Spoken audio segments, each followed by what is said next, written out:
नमस्कार, India voice में स्वागत है आपका। मैं हूं आपके साथ प्रियंका मिश्रा।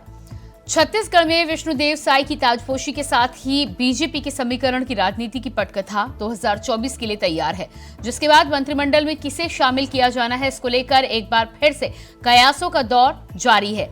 तो वहीं पूर्व मुख्यमंत्री और कद्दावर नेता रमन सिंह को क्या जिम्मेदारी दी जाएगी, ये भी बड़ा सवाल है।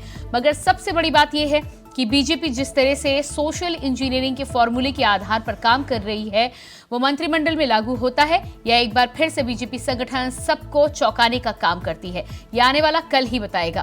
तो आज शपथ के सस्पेंस पर करेंगे बातचीत, लेकिन इससे पहले पेश एक रिपोर्ट।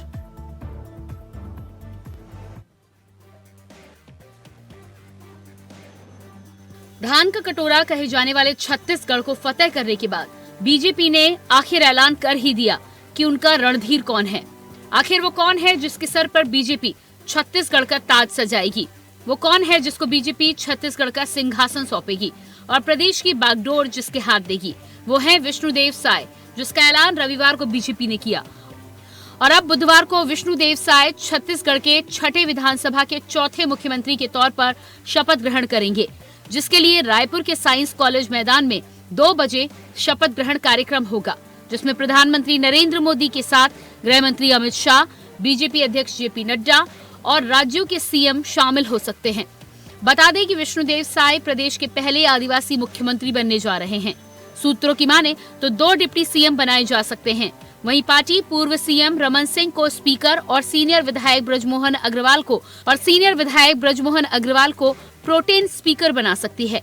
एक तरफ सीएम का ऐलान हो गया है, तो वहीं अब प्रदेश की सियासत में ये सवाल गूंज रहा है। सवाल ये कि आखिर प्रदेश की सत्ता में काबिज होने वाले मुख्यमंत्री विष्णुदेव साय के साथ उनके कौन कौन से मंत्री हो सकते हैं? किन नेताओं के सिर पर मंत्री पद का ताज सज सकता है? तो दावेदारों की इस लिस्ट में कई नेताओं के नाम हैं, जिसमें बीजेपी प्रदेश अध्यक्ष अरुण साव, 7 बार के विधायक ब्रजमोहन अग्रवाल, राम विचार नेताम, केदार कश्यप, लता उसेंडी, धरमलाल कौशिक, पी चौधरी, राजेश मूणत, अमर अग्रवाल, दयालदास बघेल, रेणुका सिंह, अजय चंद्राकर का नाम मंत्री पद के दावेदारों की लिस्ट में शामिल है। हालांकि बीजेपी की तरफ से इस बात का खुलासा अभी नहीं किया गया है कि आखिर कौन कौन से नेता मंत्री बन सकते हैं, लेकिन बीजेपी साफ कह रही है कि जिम्मेदारी नए पुराने सभी को दी जाएगी। हालांकि हार से बौखलाई कांग्रेस इस जीत को मोदी मैजिक का कारण होने से इनकार कर रही है। छत्तीसगढ़ को आमंत्रित किया है तो विपक्ष भी उसमें शामिल है। सभी राजनीतिक दल, सभी सामाजिक, सांस्कृतिक, धार्मिक संगठन, सभी को इस समारोह के साक्षी बनने के लिए मैं सादर आमंत्रित करता हूं। देखिए, भारतीय जनता पार्टी कार्यकर्ता आधारित पार्टी है। हर एक कार्यकर्ता की चिंता पार्टी करती है और सबका संगठन के काम में, समाज सेवा में सबका बराबर उपयोग हम करने वाले हैं। में कहीं पे भी मोदी का माहौल नहीं है, न मोदी का मैजिक चल रहा है।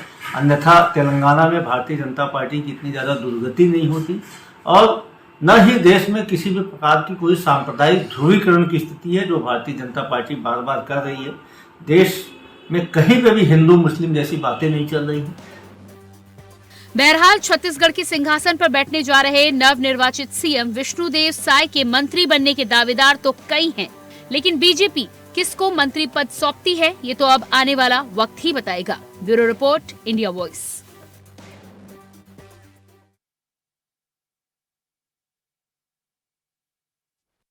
छत्तीसगढ़ के नए मुख्यमंत्री का शपथ ग्रहण समारोह होना है। तैयारियां जोरों शोरों पर चल रही हैं, लेकिन इसके साथ ही साथ नए मंत्रिमंडल को लेकर और नए मंत्रिमंडल में शामिल होने वाले नामों को लेकर भी कयासों का दौर अब शुरू हो चुका है। समीकरण कई लगाए जा रहे हैं, कयास का दौर भी लगातार चल रहा है, लेकिन अब देखना ये होगा कि कल जब भारतीय जनता पार्टी के शपथ ग्रहण समारोह में मंत्रियों का नाम सामने आता है, तो तमाम जो समीकरण हैं उनके आधार पर यह फॉर्मूला निकलकर सामने आता है या एक बार फिर हर बार की तरह भारतीय जनता पार्टी सबको चौंकाने का काम करती है। तो कल के दिन का बहुत ही बेसब्री से इंतजार है, खास तौर से उन तमाम मंत्रियों को भी जिनके नाम शामिल हो सकते हैं, जिनको कहीं ना कहीं थोड़ी सी भी उम्मीद है। और लगातार हलचल इस समय राजनीतिक हलकों में मची हुई है, खासतौर से भारतीय जनता पार्टी के संगठन की यदि हम बात की जाए। उसके साथ ही साथ राजनीतिक पंडित जो हैं वो भी लगातार अलग अलग नामों का जिक्र करते हुए नजर आ रहे हैं, लेकिन इन दोनों ही कयासों में, दोनों ही समीकरणों में सच्चाई कितनी है, इस बात का पता कल ही चल पाएगा, जिसके लिए अभी इंतजार करना होगा। हालांकि शपथ ग्रहण समारोह की लेकर बात की जाए तो साइंस कॉलेज को पूरी तरह से तैयार कर लिया गया है। 2 बजे का समय सूत्रों के अनुसार निर्धारित किया गया है शपथ ग्रहण के लिए। और ऐसे में आदिवासी सीएम पहली बार भारतीय जनता पार्टी की तरफ से छत्तीसगढ़ को मिलने वाले हैं। भाजपा के पहले आदिवासी सीएम की रूप में विष्णुदेव साय कल शपथ लेंगे। और लंबे समय से छत्तीसगढ़ में आदिवासी सीएम की मांग की जा रही थी, जिसको भारतीय जनता पार्टी ने विष्णुदेव साय के नाम के आधार पर पूरा किया। अब देखना यह होगा कि डिप्टी सीएम को लेकर जो दोनों ही नाम चर्चा में हैं, अरुण साव का नाम आ रहा है, साथ ही साथ विजय शर्मा का नाम आ रहा है, इस बात में कितनी सच्चाई निकलकर सामने आती है।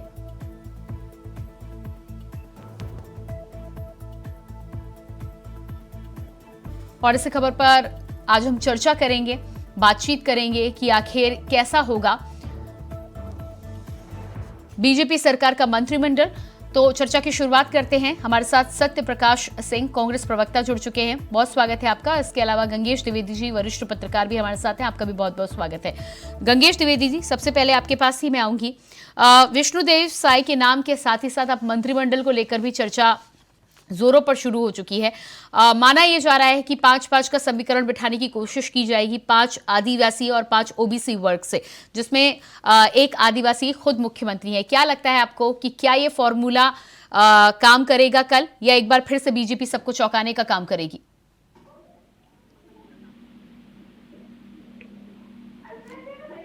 गंगेश जी, अपने फोन के अनम्यूट बटन को आप एक बार चेक करिएगा।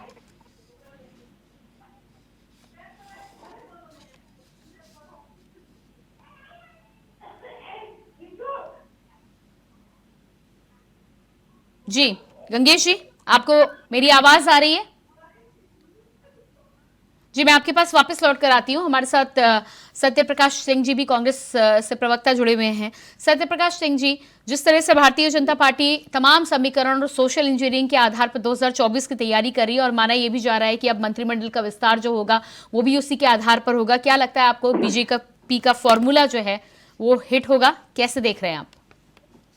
देखिए प्रियंका जी, ये तो इनकी अंतरकला जो है ना वो सबके सामने आ गई, जब छत्तीसगढ़ जनता के सामने आ गई। जो छत्तीसगढ़ जनता ने ये समझा था कि हम इनको अपना समर्थन देंगे तो हमारे लिए काम करें, मगर ये अभी से पहले दिन से आप बात कीजिए, इनके नेता और कार्यकर्ता और यहाँ तक कि मेरे साथ जो प्रवक्ता भी बैठते थे बोलते थे हमारी सरकार अगर आएगी तो हम 2 घंटे के अंदर मुख्यमंत्री बना देंगे, मुख्यमंत्री चेहरा सामने आ जाएगा। मगर 1 हफ्ता लगे, एक पद के लिए 1 हफ्ता लगे। अब तो 12 पद है, अब 12 पद के लिए पता नहीं कितना दिन लगा दे या कितने अंतर्द्वंद चल रहा होगा, ये सब चीजें हैं। देखिए, मैं तो एक पक्ष के नाते ये बोलना चाहूंगा कि देखिए, आपको मानो बेववस्था, बारिश की वजह से धान कितना खराब हो गया, किसान का धान नहीं बिक रहा है, स्कूलों में कुछ ऐसी चीजें हैं जो बजट की वजह से रुकी हुई है, तो तमाम ऐसी चीजें हैं जन सुविधाओं की जो रुकी हुई है सरकार नहीं होने की वजह से। तो ये अपनी इच्छाओं को दरकिनार करके जनता के बारे में सोचे, जनता के हित के बारे में सोचे, ज्यादा बेहतर होगा। तो ये अंतर कला की वजह से सब चीजें हो रही है, देरी हो रही है। देखिए, अभी भी इनके सामने एक चेहरे के लिए, जैसे मैंने बोला, इतना समय लग गया, अभी तो 12 मंत्री बनाने हैं। नहीं, लेकिन सत्य प्रकाश सिंह जी, अंतरकला तो आपकी पार्टी में भी नजर आती थी। पूरे 5 साल रही है, और उसके बाद टीएस सिंहदेव ने तो चुनाव से पहले ही जिम्मेदारियों का ऐलान कर दिया था। कम से कम भारतीय जनता पार्टी में सर्वसम्मति तो दिखाई देती है ना, इस तरह से कोई खुलकर तो नहीं बोलता। प्रियंका जी, वही मैं बोल रहा हूँ ना कि आप धीरे धीरे होने तो दीजिए ना। आप देखिए, अभी का बयान देख लीजिए ना, मैं एमपी में चला जाता हूँ, शिवराज सिंह चौहान जी का क्या बयान है दोपहर में कि मैं मर जाऊंगा, मैं कुछ मांगने नहीं जाऊंगा, दिल्ली नहीं जाऊंगा।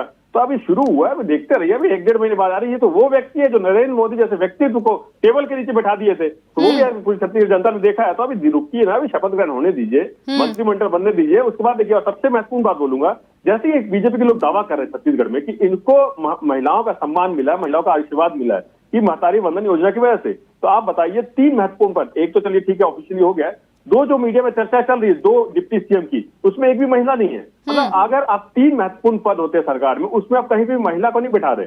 तो ये महिला भी देख रही है, महिलाएं भी देख रही है कि हमने इनको क्या सोच के दिया था और इन्होंने क्या किया। और इनके लोग, इनके कार्यकर्ता तो ये बोल रहे कि भाई, उनका ये बयान आता है कि हम उनके क्षमता के हिसाब से पद देते हैं। तो इसका मतलब ये है कि ये सोचते हैं कि महिलाओं में क्षमता नहीं है कि उनको सीएम या डिप्टी सीएम बनाया जाए।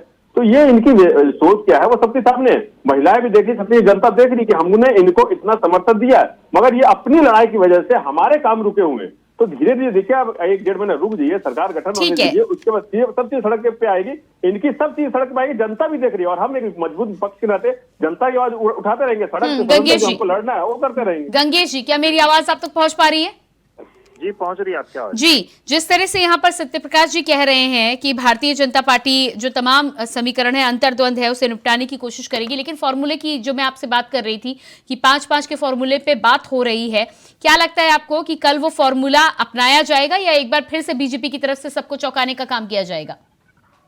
देखिए, मुझे लगता है ना कि मंत्रिमंडल विस्तार में ओबीसी और आदिवासी की बजाय मुझे लगता है कि सीनियर जूनियर मिला के कुछ मंत्रिमंडल का विस्तार होना चाहिए, कि जो काफी सीनियर लीडर है कुछ उनमें से ले लिए जाएंगे और कुछ बिल्कुल नए चेहरे लिए जाएंगे। तो मुझे लगता है उसमें जो काफी जैसे ओपी चौधरी हैं, वो उन्होंने काफी अच्छी लीड से जीत दर्ज की है, आईएएस रहे हैं और आईएएस का पद छोड़ के भाजपा में शामिल हुए थे। तो इस तरह के जो कुछ नए कैंडिडेट हैं जो हाई प्रोफाइल जिनको माना जाता है, उनको मिल सकती है इस बार मंत्रिमंडल में जगह। तो ऐसा इस तरह से चीजें होंगी कि कुछ 4-5 सीनियर और कुछ 4-5 जूनियर, और महिला का भी इसमें स्थान रहेगा, कम से कम महिला बालिका एक, मुझे तो ये जानकारी भी दी कि कम से कम 2 सीट, मतलब 2 विभाग। लता उसेंडी का नाम सामने आ रहा है। जी 2 विभाग है जो है। रेणुका सिंह का नाम सामने आ रहा है। गोमती साई के नाम को लेकर भी बातचीत हो सकती है सामने, लेकिन कांग्रेस जिस तरह से सच्चिदानंद जी का कहना है कि अंतर्द्वंद चल रहा है और डिप्टी सीएम की जहां तक बात ये कर रहे हैं कि एक महिला को बनाना चाहिए था, इस पर क्या कहना है आपका? जिस तरह से देखिए महतारी वंदन योजना का जो असर रहा है और महिलाओं के लिए जो भाजपा ने लंबी चौड़ी घोषणाएं की थी, उसके हिसाब से तो निश्चित तौर पर चूंकि छत्तीसगढ़ में अगर देखा जाए तो आधी से अधिक आबादी महिलाओं की है। वोटर्स भी जो थी महिला आधी से अधिक थी और 57 सीटों पर किंग मेकर की भूमिका में थी महिलाएं। तो निश्चित तौर पर इसमें महिला को डिप्टी सीएम के रूप में एक महिला कैंडिडेट को रखना ही चाहिए था। मुझे भी लगता है इसमें कोई दो मत नहीं है और ये उनके लिए सबसे अच्छा सम्मान होगा। हालांकि अपने आदिवासी के रूप में तो आपने एक मुख्यमंत्री बना दिया जाति समीकरण में, लेकिन अगर आधी से अधिक आबादी को अगर महत्व नहीं देंगे आप तो कहीं ना कहीं उसमें असंतोष होगा। चूंकि इस बार अच्छी खासी दिग्गज महिलाएं भाजपा से जीत के आई हैं, 3 महिला कैंडिडेट ऐसी जो इस पद पे दावेदार थी। सच्चिदानंद जी का जिस तरह से कहना है कि पार्टी में अंतर्द्वंद है और अभी तो लंबा समय लगेगा ये सब तय करने में, क्या आपको भी इस बात में सच्चाई नजर आती है? क्योंकि पार्टी में आला कमान का फैसला आता है और तमाम विधायकों या जिनसे भी बातचीत की जाती है वो साफ तौर पर कहते हैं कि आला कमान का फैसला सर्वमान्य होगा। देखिए, निश्चित तौर पर भाजपा एक तरह से कार्डर बेस्ड पार्टी है, वहाँ अनुशासन बहुत काम करता है, लेकिन देखिए उम्मीद किसको नहीं होती है। और जब अपने अपने ओहदे की और अपनी कद की बात जब आती है तो कहीं ना कहीं इसमें संतोष पनपता है कि भाई अगर मेरा कद जितना है और मेरे कद को तवज्जो नहीं दिया गया तो निश्चित तौर पर इसका असर बाद में दिखता है। तत्काल तो नहीं दिखेगा लेकिन कहीं ना कहीं संतोष पैदा होगा। तो इस बार भी जिस तरह पिछली बार कांग्रेस को बैलेंस करने में बहुत दिक्कत आई थी, 68 सीटें आ गई थी, इस बार भाजपा को भी दिक्कत आई क्योंकि 54 सीटें हैं और मंत्री केवल बात बनाने हैं और 2 डिप्टी सीएम, इसीलिए उन्होंने नया शुरू किया है परंपरा की 2 डिप्टी सीएम में कम से कम 2 एक्स्ट्रा और एडजस्ट हो जाएंगे। इसके बाद निगम मंडल आया कि उसमें एडजस्ट करने में इनको काफी परेशानी जाएगी। मतलब इसमें ये हुआ कि सारे विधायक इन सब पदों को घेर लेंगे और पता चल रहा है कि जो कर्मठ कार्यकर्ता जिनके दम पे पार्टी जीत करा रही है उनमें बहुत सारे लोग छूटेंगे, जैसा कांग्रेस साथ पिछली बार हुआ। तो ऐसा यहाँ भी होने की स्थिति दिख रही है मुझे, इसमें कोई दो मत नहीं। सत्यप्रकाश जी, जिस तरह से यहाँ पर आपकी बात का समर्थन यहाँ पर गंगेश जी ने किया है, लेकिन भारतीय जनता पार्टी को लेकर जो तमाम समीकरण निकलकर सामने आ रहे हैं कि 2024 की तैयारी अभी से कर रहे हैं, अब तो खैर समय भी बहुत कम बचा है और बीजेपी इसी के लिए जानी जाती है, तो क्या आपको लगता है कि तमाम मंत्रिमंडल में जो कवायद है वो भी 2024 के लिए है? देखिए प्रियंका जी, 2024 की अगर मैं बात करूं तो 2024 की जनता तैयार खड़ी है। उनके जो 9 साल के जो महंगाई की बात इन्होंने बोली थी, 100 दिन में महंगाई कम करने की बात, 2022 तक आमदनी दुगनी करने की बात की थी, किसानों की बात की थी, 2022 तक हर गरीब परिवार को घर देने की बात की थी। तो तमाम चीजें 15 लाख की बात कर लीजिए, बेरोजगारी 2 करोड़ रोजगार देंगे हर साल, तो उस समय मुद्दे बदल जाएंगे। तो और उस चीज के लिए जनता खड़ी है। 30 रुपए पेट्रोल देंगे, सिलेंडर देंगे 400 में, 1200 में दे। और सबसे महत्वपूर्ण बात सिलेंडर की अगर मैं नहीं तो सत्यप्रकाश जी, क्या आपको लगता है कि लोकसभा, एक छोटा सा सवाल सुन लीजिए, जिस तरह से छत्तीसगढ़ में अपार बहुमत दिया है भारतीय जनता पार्टी को विधानसभा में, क्या आपको लगता है कि लोकसभा में जनता बदल जाएगी? क्योंकि वही मैं केंद्र बोलना में चाह रहा हूं ना कि देखिए विधानसभा चुनाव अलग मुद्दे थे, और एक बार मैं अपनी बात करूं तो हम यहाँ सरकार में, जैसे हम यहाँ पे सरकार में तो हम अपनी जो योजनाएं थी, जो हमने काम किया, नहीं, लेकिन सत्य प्रकाश जी, सत्य प्रकाश जी, जवाब दे रहा हूँ, सुनिए तो मैं, तो अब हम लोकसभा में हम विपक्ष में हैं, तो हाँ। विपक्ष के नाते जनता के मुद्दे उठाएंगे और जनता उसकी तैयार खड़ी है। वही मैं बोल रहा हूँ, जनता लोकसभा को अलग तरीके से वोट डालेगी ना, वहाँ मुद्दे अलग हो जाएंगे, तो उसके लिए जनता तैयार है। जनता अरे लेकिन खड़ी जब है कि विधानसभा हमारे में क्या मोदी होगा मैजिक लोकसभा में। चला है तो आपको क्या लगता है कि लोकसभा में नहीं चलेगा? देखिए प्रियंका जी, मोदी मैजिक कहीं नहीं है। देखिए मैं मोदी मैजिक, आपने बात की, एक छोटा सा उदाहरण आपको बता, हमारा वोट शेयर में कितना कमी है, 0.36%, मतलब वही के वही, कहीं ना कहीं जनता ने स्वीकारा तो है। अगर मोदी मैजिक चलता है, 2018 में 2014 में मोदी जी पहले के प्रधानमंत्री बने थे और 4 साल थे वो प्रधानमंत्री, जब 2018 में चुनाव हुआ था और ये 15 में सिमट गए थे, तो मोदी मैजिक तब नहीं चला, अब मोदी मैजिक चलिए, और जबकि अब हमारा वोट शेयर वही का वही है, कहीं हिला नहीं है, और इनका वोट शेयर जो बढ़ा वो थर्ड फ्रंट का वोट इनको मिला है। तो वही मैं बोलना चाह रहा हूँ कि मोदी मैजिक कहीं नहीं था, और मोदी मैजिक चलता है तेलंगाना में क्यों नहीं चल गया मोदी मैजिक? तो देखिए कुछ कमियां थी, इसमें स्वीकार करने से कोई गुरेज नहीं है कि कुछ कमियां हमारे में रह गई थी, तो जनता तक हम कनेक्ट नहीं कर सके, तो वो कमियों को हम दूर कर रहे हैं, आगे बढ़ेंगे और लोकसभा के चुनाव की तैयारी कर रहे हैं। इससे बोलो मोदी मैजिक कहीं नहीं होता, मोदी मैजिक अगर चलता तो हम भी हो सकते 10-12 सीट पे हो जाते, और जैसे मैंने बताया 2018 में 4 साल हो गए थे मोदी जी प्रधानमंत्री बने हुए, तो 14 में चले गए थे, मोदी मैजिक उस समय क्यों नहीं चला था? उस समय तो पहली बार अरे लेकिन सत्य प्रकाश सिंह जी 15 से 54 सीटों पर वो आए हैं, आपके बड़े बड़े नेता डिप्टी सीएम तक हार गए हैं, तो इसके बाद इसको आप क्या कहेंगे? इसको आप कहें कुछ भी वोट शेयर भले ही, लेकिन जीत तो मिली है ना। मोदी मैजिक की बात जैसे मानो ना, उस समय इनके कितने बड़े बड़े नेता हारे थे, इनके मंत्री कितने हारे थे, ठीक है, लोकतंत्र हार जीत लगा रहता है, मगर जैसे मैंने बोला हमने काम किया, छत्तीसगढ़ माता की सेवा उतनी की 15 से इन्होंने नहीं की भाई, 45 लाख लोग गरीब रेखा से ऊपर आए थे, नीचे आए रिपोर्ट देती है, 83,000 से 1,33,000 प्रति व्यक्ति आय बढ़ती है, हमने करके दिखाया। बस्तर में जितने जमीन हड़पी हमने वापस दी है। देखिए जैसे मैंने बोला कि इसमें कोई गुरेज नहीं है स्वीकार करने में कि कहीं कोई कमी रह गई, जनता तक कनेक्ट नहीं कर पाए, मगर हमने सेवा की है, हमने काम किया। लेकिन मोदी मैजिक आप मानने को तैयार नहीं है। ठीक है, हमारे साथ महेश कश्यप जी, बीजेपी प्रवक्ता भी जुड़ गए। महेश जी, आपने सुना सत्य प्रकाश जी कह रहे हैं कि उनकी कुछ कमी जरूर हो सकती है जिसकी वजह से वो हारे हैं, लेकिन मोदी मैजिक का कोई कमाल नहीं है छत्तीसगढ़ में। प्रियंका जी, कांग्रेस पार्टी को अपना समीक्षा करना चाहिए, क्यों आ रहे हैं उनका मैटर है, लेकिन भारतीय जनता पार्टी राष्ट्रवादी विचारधारा को लेकर पैदा हुई पार्टी है, और भारतीय जनता पार्टी का सिद्धांत है मां तेरा वैभव अमर रहे, हम दीन चार रहे या न रहे। इसीलिए भारतीय जनता पार्टी को इस देश के दलित, आदिवासी, पिछड़ा वर्ग सभी ने स्वीकार किया, और 138 साल लगभग पुरानी कांग्रेस पार्टी, पंच से लेकर प्रधानमंत्री बनाने वाले, इस देश के 60 साल शासन करने वाली पार्टी को इस देश के जनता ने नकार दिया है, छत्तीसगढ़ के जनता ने नकार दिया है।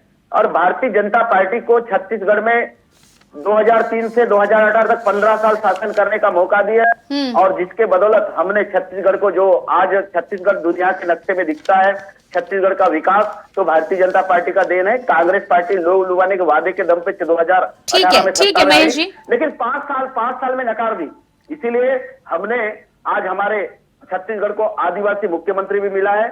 और मैं सुन रहा था कि महिलाओं के बात, वही कांग्रेस पार्टी है जिस महिला इस देश में 60 साल शासन करने वाली कांग्रेस पार्टी कभी महिला के बारे में नहीं सोचा, कभी आदिवासी। हाँ, लेकिन महेश जी सवाल तो यहाँ पर ये भी बनता है ना कि जब आप महिला आरक्षण बिल की बात करते हैं, महिलाओं की भागीदारी की बात करते हैं, तो जिस राज्य में महिलाओं की संख्या ज्यादा है वहां पर एक डिप्टी सीएम तो आप बना ही सकते हैं ना। यदि आप महिलाओं का सम्मान करना चाहते हैं, यदि महिलाओं को मुख्य धारा में लाने की बात करते हैं और आगे बढ़ावा देने की बात करते हैं, तो फिर ये कदम उठाने में संकोच कैसा, या फिर समीकरण की बात है, इसको मानिए। अभी हमारे मंत्रिमंडल में महिलाओं का भी भागीदारी होगा, महिलाओं को भी जवाबदारी दिया जाएगा और उनका पूरा सम्मान रखा जाएगा। नहीं, मंत्रिमंडल में तो आप हिस्सा देंगे, डिप्टी सीएम की बात कर रही हूं मैं। देखिए, डिप्टी सीएम हमारे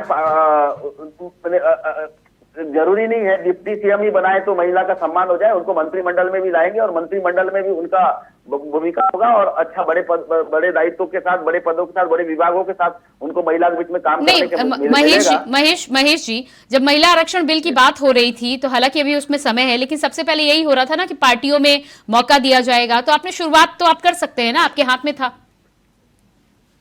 नहीं, अभी के हालात, अभी की स्थिति के हिसाब से हमने जो निर्णय लिया है, छत्तीसगढ़ के जनता ने हमको मैंडेट दिया है, जिसके आधार पर हमने मंत्रिमंडल का गठन किया है। छत्तीसगढ़ आदिवासी बहुल क्षेत्र, इसलिए आदिवासी के क्षेत्र के आदिवासी मुख्यमंत्री बना है। इसलिए आदिवासी हमारे जो महिलाओं में आदिवासी जो चेहरा है, चाहे श्रीमती रेणुका सिंह जी हो, गोमती साय जी हो, चाहे सुश्री लता उसेंडी जी हो, उनको हम उचित जगह में, उनके सम्मान योग्य जगह में उनको दायित्व दिया जाएगा, मंत्रिमंडल में रखा जाएगा और उनसे छत्तीसगढ़ के महिलाओं के लिए काम करने के लिए उनको जब पूर्ण रूप से जवाबदारी दिया जाएगा। इसके लिए कांग्रेस को चिंता करने की जरूरत नहीं है और कांग्रेस को तो या फिर अभी 2024 के लिए महेश जी, अभी 2024 के लिए आदिवासी, ओबीसी और सवर्ण का एक समीकरण बिठाना है, इसलिए अभी इस तरह की लिस्ट निकलकर सामने आ रही है।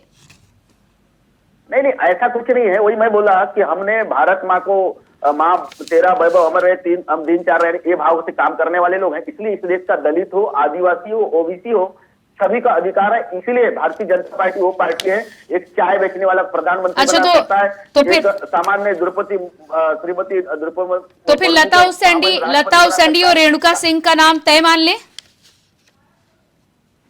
हाँ, आपको पता चल जाएगा। कल हमारा शपथ ग्रहण का कार्यक्रम है, उसमें आपको कल ही शाम तक डिक्लेयर हो जाएगा किसको क्या जवाबदारी दिया जाएगा, कौन क्या बनेगी और उनको महत्वपूर्ण जवाबदारी के साथ छत्तीसगढ़ का जनता ने जो हमको मैंडेट दिया उसके हिसाब से हम उनको जवाबदारी मिलेगा। हाँ। और छत्तीसगढ़ के लिए उनको सेवा करने का मौका मिलेगा। ठीक है गंगेश जी, जिस तरह से महेश जी कह रहे हैं कि पार्टी आला कमान का ये फैसला होता है और जिम्मेदारी मंत्रिमंडल के रूप में दी जाएगी, क्या आपको लगता है कि मंत्रिमंडल के रूप में जो जिम्मेदारी दी जाएगी, अभी तक 2 ही नाम सामने आ रहे हैं? जी, हाँ, निश्चित तौर पर लगभग 2 नाम मुझे भी लगता है कि 2 लोगों को कम से कम इसमें हो सकता है। एक को डिप्टी सीएम भी कंसीडर कर लें और दूसरी एक महिला बाल विकास का लगातार छत्तीसगढ़ में जो परंपरा रही अभी तक, महिला बाल विकास मंत्री जो है हमेशा एक महिला ही रही है, चाहे भाजपा का 15 साल का पिछला कार्यकाल हो, चाहे या कांग्रेस का 5 साल का पिछला कार्यकाल हो, दोनों में ही ये विभाग जो है लगातार महिलाओं के ही हाथ में रहा है। नहीं, लेकिन महेश कश्यप जी मंत्रिमंडल की तो बात कर रहे हैं पर डिप्टी सीएम को लेकर कुछ नहीं बोल रहे हैं। जी, डिप्टी सीएम में भी मुझे लगता है एडजस्ट करना चाहिए एक महिला को, क्योंकि आधी से अधिक आबादी छत्तीसगढ़ में। इस बात को मैं बिल्कुल जोर देकर कहना चाहूंगा कि क्योंकि महिलाओं को कहीं ना कहीं महतारी वंदना योजना की बड़ी भूमिका है। इतने बड़े मैंडेट के पीछे महिलाओं ने एक तरफा ये भरोसा करके, चूंकि भाजपा को इतना बड़ा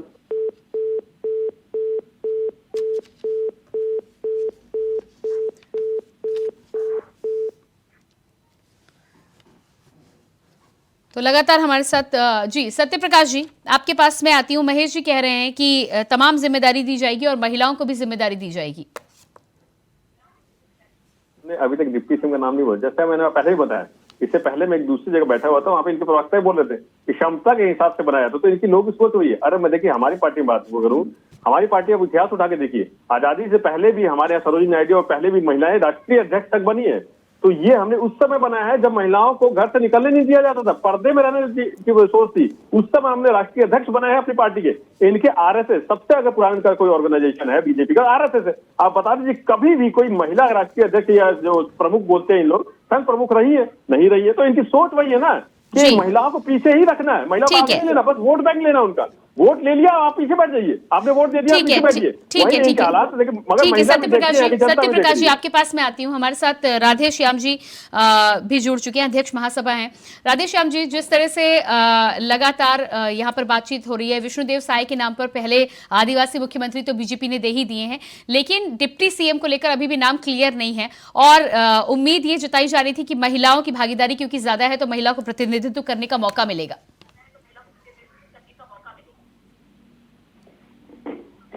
जी, काफी उम्मीद था, क्योंकि अभी जैसे हम देखते हैं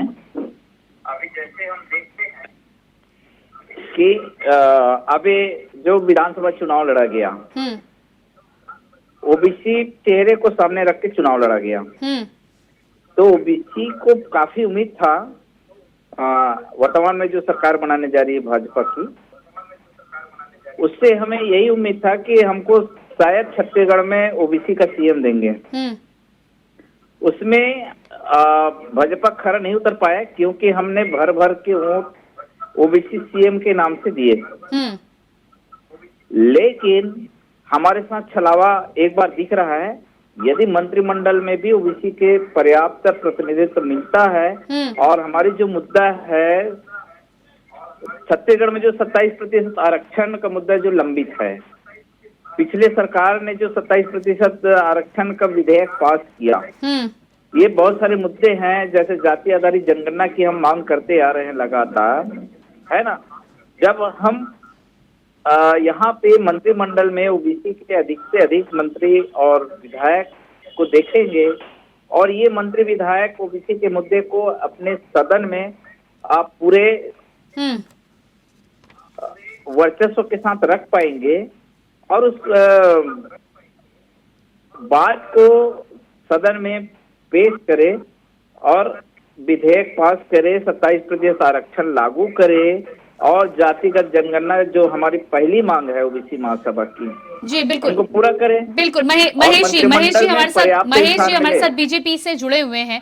आपके सवाल को मैं सीधे उनके पास ही रख देती हूँ। महेश जी, 27% आरक्षण की यहाँ पे बात कर रहे हैं, दूसरी तरफ उनका कहना है कि वो उम्मीद कर रहे थे कि ओबीसी वर्ग का मुख्यमंत्री होगा, उस पर क्या कहना है आपका? देखिए, हमारी भारतीय जनता पार्टी का नीति रहा है ओबीसी हो, एसटी हो, एसटी हो, सभी को प्रतिनिधित्व देना, सभी को सम्मान देना। और भारतीय जनता पार्टी का शासन सरकार में ही जो आरक्षण की बात है 2013 में 32% एसटी, ओबीसी, एससी को हमने आरक्षण दिया था। हाँ, संविधान की कुछ बाध्यता है जिसके कारण 58% ऊपर नहीं, 50% ऊपर नहीं दे, उसके बाद भी 58% हमने दिया था। वही कांग्रेस पार्टी है जो केपी कांडे, उनके द्वारा याचिका माननीय न्यायालय में लगाने के कारण जो 58% आरक्षण अपात्र घोषित किया गया था।